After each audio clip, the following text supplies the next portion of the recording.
शुभकामनाएं। धनतेरस दीपावली से 2 दिन पहले मनाया जाता है और माता लक्ष्मी का स्वागत करने का दिन है।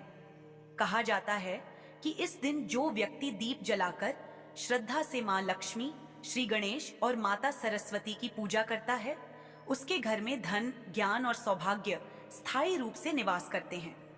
घर में आर्थिक सुख, शांति और समृद्धि बनी रहती है। दरिद्रता, कष्ट और अभाव दूर होते हैं। व्यापार और कार्यों में सफलता मिलती है। घर में सौभाग्य, वैभव और खुशहाली का वास होता है। प्रिय साथियों, कथा को अंत तक अवश्य सुने, क्योंकि यही धनतेरस व्रत आपके जीवन की दशा और दिशा दोनों बदल दे। मां लक्ष्मी की कृपा प्राप्त करने के लिए कमेंट में जय मां लक्ष्मी अवश्य लिखें। अब प्रारंभ करते हैं धनतेरस की यह दिव्य कथा। बहुत समय पहले की बात है। समय वह जब धरती और स्वर्ग के बीच की दूरी तनिक कम हो जाती थी। जब कार्तिक मास की अमावस्या से ठीक 2 दिन पहले धनतेरस की वह पावन रात आती थी। यह वह बेला थी जब माता लक्ष्मी क्षीर सागर की शांत गहराई को छोड़कर अपने भक्तों के द्वारों पर स्वयं पधारती थीं। उस वर्ष की धनतेरस की रात भी ऐसी ही थी। आकाश में तारे ऐसे झिलमिला रहे थे मानो वे स्वयं माता के स्वागत में अपनी रोशनी निछोड़ रहे हों।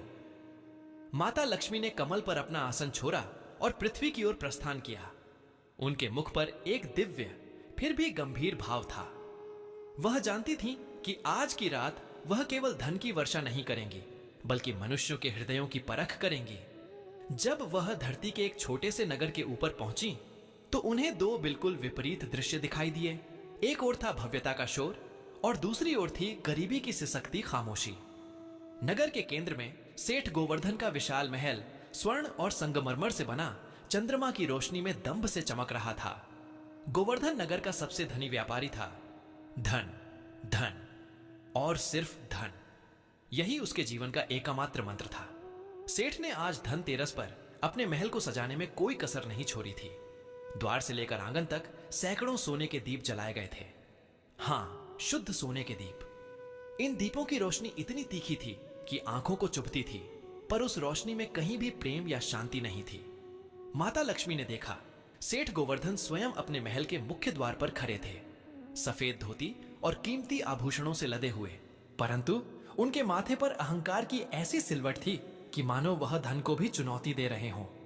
अरे ओ, जल्दी कर, यह जो घी डाला है यह शुद्ध हो। लक्ष्मी मां को क्या लगता है कि मैं साधारण तेल जलाऊंगा? सेठ ने अपने सेवक पर चिल्लाते हुए कहा। उसकी आवाज में दया का जरा सा भी अंश नहीं था, बल्कि एक रूखापन था जो धन के नशे में चूर था। सेठ गोवर्धन ने अपने हाथों में मोतियों की माला उठाई और कहने लगा, मां लक्ष्मी, आप पधारिए। देखिए मैंने आपके लिए क्या किया है। सैकड़ों तोले सोना पिघलाकर दीप बनाए हैं। मेरा समर्पण देखिए, यह सब मेरा है। और यदि आप इस बार मुझ पर कृपा नहीं करेंगी तो जानिए कि आपकी पूजा शहर में कोई नहीं करेगा। मां लक्ष्मी के होठों पर एक कंप कंपी आई। अरे, यह तो मुझे खरीदने चला है, उन्होंने मन में सोचा। इस भव्यता में एक विकराल खालीपन था। वहां भक्ति नहीं थी, केवल सौदेबाजी थी। सेठ के महल से कुछ ही दूर नगर के किनारे पर कूड़े के ढेर के पास एक टूटी फूटी झोपड़ी थी। छत टपकती थी और दीवारें हवा से कांपती थीं। इस झोपड़ी में माधव और उसकी पत्नी राधा रहते थे। वे इतने गरीब थे कि अक्सर फाका कशी में दिन गुजरते थे। माधव एक मजदूर था, पर पिछले 3 दिनों से बुखार के कारण काम पर नहीं जा पाया था। राधा, हाय। राधा तो मानो दुख की ही मूरत थी, पर उसके चेहरे पर सादगी की ऐसी चमक थी कि बड़े से बड़े महल की रोशनी भी फीकी पड़ जाए। माधव खाट पर लेटा था और राधा एक कोने में बैठी थी। उसके हाथ में मात्र 2 छोटे मिट्टी के दिए थे जो उसने पिछले साल संभाल कर रखे थे। उनके पास तेल कहां था? किसी तरह थोड़ी सी रुई का जुगाड़ किया था और तेल के नाम पर जो आधा चम्मच सरसों का तेल रसोई में बचा था, उसी में पानी मिलाकर वह दियों की बत्तियां भिगो रही थी। माधव की आवाज दर्द और ग्लानि से भीगी हुई थी। राधा, मेरी प्यारी राधा, माधव ने खांसते हुए कहा, आज धनतेरस है और मैं तुझे एक नया दिया तक नहीं दे पाया। न ही घर में पूजा के लिए मिठाई है, न अनाज। लगता है इस बार मां लक्ष्मी हमारे द्वार पर नहीं आएंगी। राधा तुरंत माधव के पास गई। उसने उसके माथे पर अपना हाथ रखा और उसके आंसू पोंछे। माधव, मेरी सुनिए, यह धन क्या है? यह तो मिट्टी है। हमें उनकी कृपा पर संदेह नहीं करना चाहिए। क्या हमारा प्रेम किसी सोने से कम है? देखिए, राधा ने अपनी पुरानी फटी हुई साड़ी के पल्लू से 2 दिए निकाले। यह मिट्टी के दिए, ये हमें किसी सेठ ने नहीं दिए, ये मैंने अपनी मेहनत से मांजे हैं। इनमें हमने जो थोड़ा सा तेल और पानी मिलाया है, वह सिर्फ तेल नहीं है माधव, वह हमारे प्यार और विश्वास का अर्घ्य है। जहां सच्चा भाव होता है, वहां तेल कम नहीं पड़ता। राधा ने दिए जलाए। दियों की लौ बहुत छोटी थी, कांप रही थी, पर उस झोंपड़ी में एक अजीब सी शांति और पवित्रता छा गई। माधव की आंखों से आंसू बह निकले। यह गरीबी की पीड़ा नहीं थी, यह राधा के निस्वार्थ प्रेम की शक्ति थी।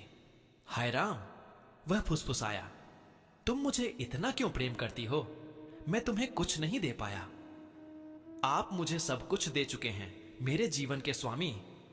राधा ने कहा, आपने मुझे भक्ति दी है, आपने मुझे सच्चा हृदय दिया है।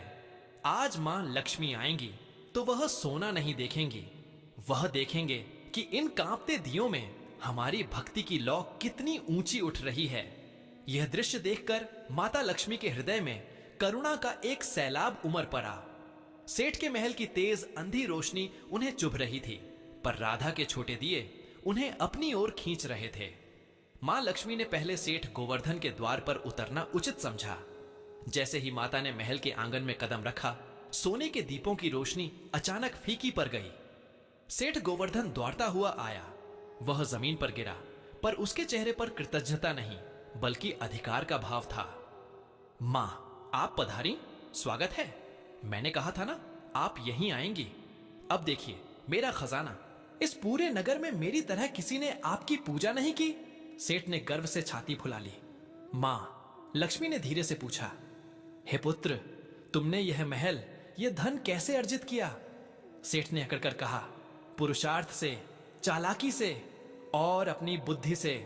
मैंने गरीबों को लूटा, उनका खून चूसा, पर धर्म के नाम पर दान भी देता रहा। मेरा धर्म है धन का संग्रह, और यह धन मेरे ही पास रहना चाहिए। सेठ ने तभी अपने नौकर को आवाज दी, अरे ओह, जाकर उन भिखारियों को 2-4 सिक्के फेंक दे। धनतेरस है, आज थोड़ा पुण्य कमा लेना चाहिए। मां लक्ष्मी का हृदय घृणा से भर उठा। तुम्हारा खजाना तो भरा है सेठ, पर तुम्हारा हृदय तो बिल्कुल खाली है। माता ने शांत परंतु कठोर स्वर में कहा, तुमने मेरी पूजा नहीं की, तुमने अपने धन की पूजा की है। तुम धन के सेवक नहीं, बल्कि धन के गुलाम बन गए हो। सेठ गोवर्धन भौंचक्का रह गया। क्या कहा आपने मां? हां, जहां अहंकार होता है वहां लक्ष्मी टिकती नहीं, मां लक्ष्मी ने कहा, और वह बिना रुके, बिना आशीर्वाद दिए तुरंत वहां से चल पड़ी। सोने के दीप जलते रह गए, पर उनकी चमक में उदासी छा गई। सेठ गोवर्धन को कुछ समझ नहीं आया, पर उसके मन में एक भयानक भय बैठ गया था। माता लक्ष्मी अब उस टूटी हुई झोपड़ी की ओर बढ़ी जहां राधा और माधव थे। झोपड़ी के बाहर पहुंचते ही माता के कदम ठिठक गए।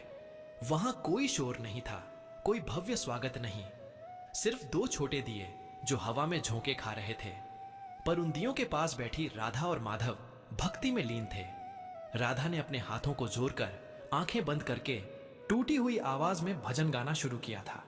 वह भजन इतना हृदय स्पर्शी था कि माता लक्ष्मी की आंखें भर आईं। दरस दिखाओ मां, हम निर्धन के घर आओ, धन की इच्छा नहीं, बस प्रेम की भीख दे जाओ। माधव के गालों पर आंसू बह रहे थे।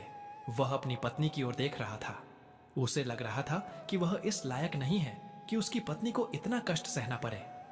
माधव ने खुद से कहा, मैं कितना अभागा हूं, मेरी राधा आज भी भूखी है और मैं। राधा ने तुरंत अपनी आंखें खोली और उसकी ओर देखा। माधव, बस अब और नहीं, राधा ने लगभग रोते हुए कहा। उसकी आवाज में दर्द था, पर आस्था की दृढ़ता भी थी। हम गरीब तो हैं, पर भिखारी नहीं हैं। हमारा हृदय साफ है। क्या यह पर्याप्त नहीं है? यदि मां लक्ष्मी आज भी हमारे द्वार पर नहीं आई, तो भी हम धन्यवाद कहेंगे कि उन्होंने हमें एक दूसरे का प्रेम दिया है। यह प्रेम ही हमारा सबसे बड़ा धन है। माधव का हृदय टूट गया। वह खाट से किसी तरह उठने की कोशिश करने लगा। राधा, मैं इस गरीबी से तंग आ गया हूं। चुप, राधा ने लगभग चीख कर कहा। यह कैसी बात कर रहे हैं आप? यदि आप हार गए तो मैं क्या करूंगी? यह धनतेरस है। आज की रात यदि हम अपने विश्वास के इस छोटे से दिए को जलता नहीं रखेंगे तो कल अंधकार में डूब जाएंगे। हमें रोना नहीं है, हमें भक्ति करनी है। राधा के इन शब्दों ने लक्ष्मी मां के हृदय को मथ दिया। उन्होंने देखा कि इस झोपड़ी में भौतिक सुख सुविधा नहीं है, पर यहां की हवा में शुद्ध प्रेम, त्याग और अटूट विश्वास की सुगंध भरी हुई है। यह प्रेम सेठ के सोने से कहीं अधिक मूल्यवान था। माता लक्ष्मी ने अपने नेत्र बंद किए। उनकी काया से एक तेज निकला। अचानक उस झोपड़ी के भीतर एक दिव्य प्रकाश फैल गया। राधा और माधव ने डर से आंखें खोली। उन्होंने देखा उनके सामने साक्षात देवी लक्ष्मी खड़ी थीं। उनके वस्त्र चमक रहे थे और उनके दिव्य तेज से पूरा कमरा जगमगा रहा था। माधव और राधा ने एक सिसकी भरी। वे घुटनों के बल नीचे गिर पड़े। उन्हें विश्वास ही नहीं हो रहा था कि जिसे वे सिर्फ याद कर रहे थे वह स्वयं उनके सामने खड़ी हैं। मां, राधा की आवाज केवल एक कांपती हुई फुसफुसाहट थी। मां, हम अयोग्य हैं। इस टूटी झोपड़ी में आपका स्वागत करने के योग्य भी नहीं है। हमारे पास तो आपको देने के लिए एक फूल भी नहीं है, माधव ने रोते हुए कहा। तभी उसी दिव्य प्रकाश में दो और दिव्य आकृतियां प्रकट हुईं। एक भव्य पुरुष जिनका मुख ज्ञान और बुद्धि से दमक रहा था, वह थे श्री गणेश, और उनके साथ थीं श्वेत वस्त्र धारण किए, वीणा पकड़े हुए ज्ञान की देवी सरस्वती। राधा और माधव अब आंसू और भक्ति के भंवर में डूब चुके थे। वे बस देखते रहे। उनकी आंखों से अविरल जलधारा बह रही थी। यह खुशी के आंसू थे जो जीवन में पहली बार बह रहे थे।